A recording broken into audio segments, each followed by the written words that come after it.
உங்களுடைய காரை நீங்க பீஸ்ஃபுல்லா ஓட்டிட்டு போய்க்கிட்டு இருக்கும்போது, திடீர்னு சிக்னல் நிக்கும்போதோ, இல்லன்னா நீங்க ஒரு ஸ்மோக்கியான பிளேஸ கிராஸ் பண்ணும்போதோ, உங்க வண்டிக்குள்ள அந்த ஸ்மோக்கி ஸ்மெல் உள்ள வருதுன்னா, அதுக்கு என்ன காரணமா இருக்கும் அப்படிங்கிறத நாம இந்த வீடியோல பார்ப்போம். ஸோ அதுக்கு முன்னால இந்த மாதிரி கார் சம்பந்தப்பட்ட யூஸ்ஃபுல்லான விஷயங்களை தொடர்ந்து தெரிஞ்சுக்க நம்மளுடைய இன்ஸ்டாகிராம் பேஜை மறக்காம ஃபாலோ பண்ணுங்க.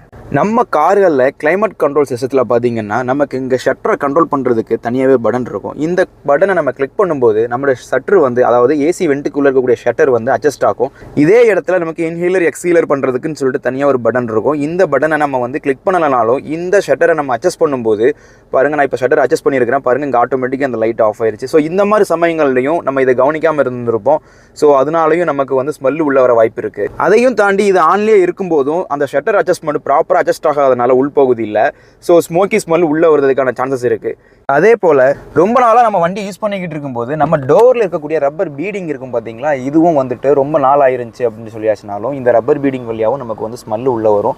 ஸோ இந்த ரப்பர் பீடிங்கை நம்ம அப்பப்போ டெஸ்ட் பண்ணி பார்த்துக்கிட்டுங்கிறது ரொம்ப நல்லது. இந்த டோரில் இருக்கக்கூடிய ரப்பர் பீடிங் ப்ராப்பராக இல்லைன்னாலும் நமக்கு வந்து ஸ்மெல் உள்ளே வரும். சில சமயம் இந்த மாதிரி கேப் இருக்கும். இதையும் நம்ம 2 வருஷத்துக்கு ஒருக்க நம்ம மாற்றணும் அப்படின்னா நமக்கு ஸ்மெல்லும் உள்ளே வராது.